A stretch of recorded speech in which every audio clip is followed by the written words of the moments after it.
Hello दोस्तों। तो आज मैं आप सभी के लिए हरतालिका तीज व्रत की कथा लेकर आई हूँ, जिसे सुनकर आप सभी लोग पुण्य के भागीदार बनेंगे। तो चलिए शुरू करते हैं। जय शिव शंकर, जय माता पार्वती। एक बार भगवान शिव ने माता पार्वती जी को उनके पूर्व जन्म का स्मरण कराने के उद्देश्य से इस व्रत के महत्व की कथा को कहा।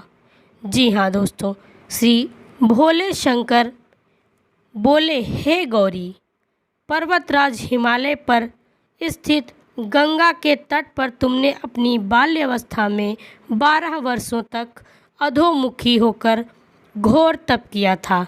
इतनी अवधि तुमने अन्न ना खाकर पेड़ों के सूखे पत्ते चबाकर व्यतीत किए। माघ की विकराल शीतलता में तुमने निरंतर जल में प्रवेश करके तप किया। वैशाख की जला देने वाली गर्मी में तुमने पंच अग्नि से शरीर को तपाया। श्रवण की मूसलाधार वर्षा में खुले आसमान के नीचे बिना अन्न जल ग्रहण किए समय व्यतीत किया।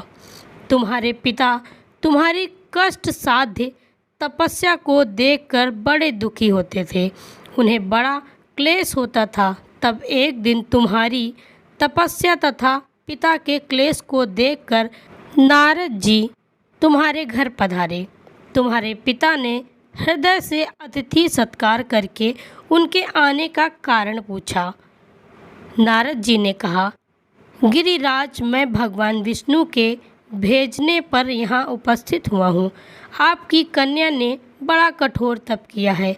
इससे प्रसन्न होकर वे आपकी सुपुत्री से विवाह करना चाहते हैं। इस संदर्भ में आपकी राय जानना चाहता हूँ। नारद जी की बात सुनकर गिरिराज गदगद हो उठे। उनके तो जैसे सारे क्लेश ही दूर हो गए।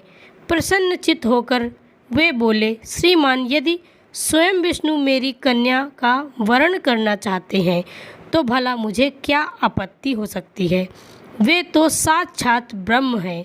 हे महर्षि, यह तो हर पिता की इच्छा होती है कि उसकी पुत्री सुख संपदा से युक्त पति के घर की लक्ष्मी बने। पिता की सार्थकता इसी में है कि पति के घर जाकर उसकी पुत्री पिता के घर से अधिक सुखी रहे।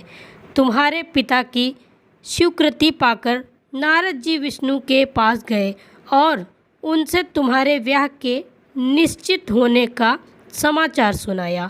मगर इस विवाह संबंध की बात जब तुम्हारे कान में पड़ी तो तुम्हारे दुख का ठिकाना ना रहा। तुम्हारी एक सखी ने तुम्हारी इस मानसिक दशा को समझ लिया और उसने तुमसे उस विक्षिप्तता का कारण जानना चाहा। तब तुमने बताया, मैंने सच्चे हृदय से भगवान शिव शंकर का वरण किया है, किंतु मेरे पिता ने मेरा विवाह विष्णु जी से निश्चित कर दिया है। मैं विचित्र धर्म संकट में हूँ। अब क्या करूँ? प्राण छोड़ देने की अतिरिक्त अब कोई भी उपाय शेष नहीं बचा है। तुम्हारी सखी बड़ी ही समझदार और सूझबूझ वाली थी। उसने कहा, सखी, प्राण त्यागने का इसमें कारण ही क्या है? संकट के मौके पर धैर्य से काम लेना चाहिए।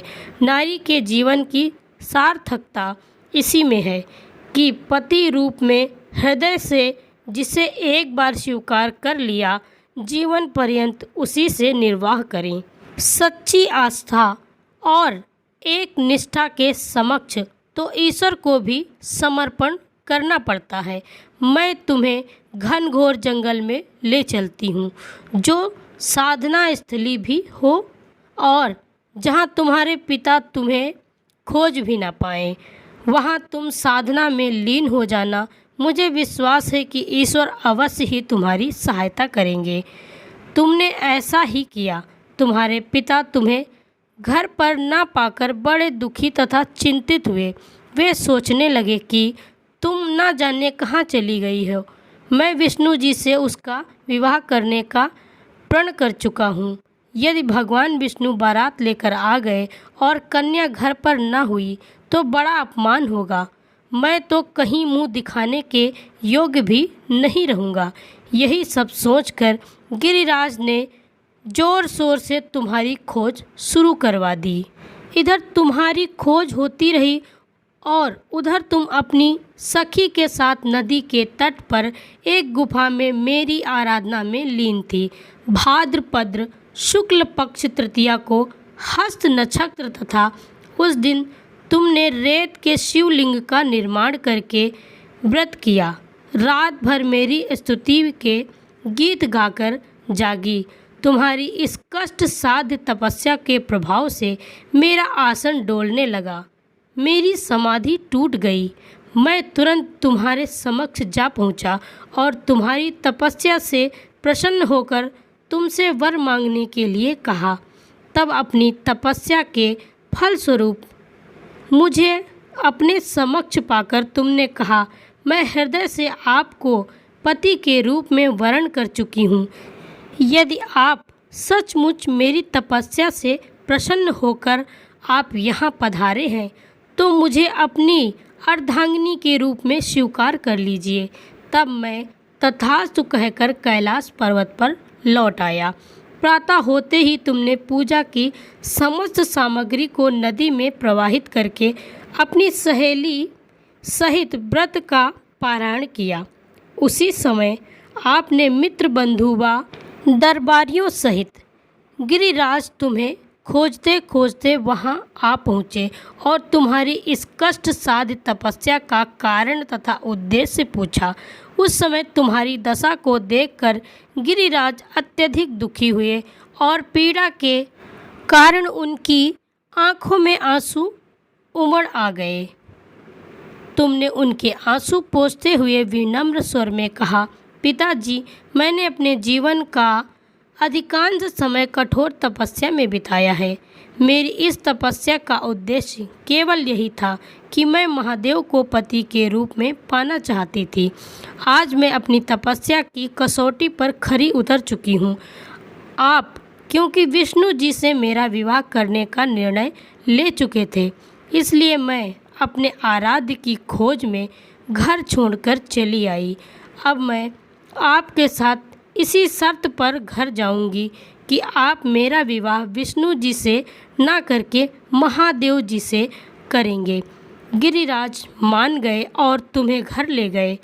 कुछ समय के पश्चात शास्त्रोक्त विधि विधान पूर्वक उन्होंने हम दोनों को विवाह के सूत्र में बांध दिया। हे पार्वती, भाद्रपद की शुक्ल पक्ष की तृतीया को तुमने मेरी आराधना करके जो व्रत किया था, उसी के फलस्वरूप मेरा तुमसे विवाह हो सका। इसका महत्व यह है कि मैं इस व्रत को करने वाली कुंवारियों को मनोवांछित फल देता हूँ। इसलिए सौभाग्य की इच्छा करने वाली प्रत्येक युवती को यह व्रत पूरी एक निष्ठा तथा आस्था से करना चाहिए। तो दोस्तों, ये थी आज की कहानी हरतालिका तीज की, और आशा करते हैं कि आपको मेरी यह कहानी पसंद आई होगी। अगर आपको मेरी यह कहानी पसंद आए तो वीडियो को लाइक करें और ज़्यादा से ज़्यादा शेयर करें, और कमेंट बॉक्स में जय शिव शंभू लिखकर ज़रूर सेंड करें। चैनल पे पहली बार हैं तो चैनल को सब्सक्राइब कर लें। पास में जो बेल आइकन है उसे भी दबा दें ताकि मेरी आने वाली वीडियो आपको सबसे पहले मिल सके। जय भोलेनाथ, जय माता पार्वती।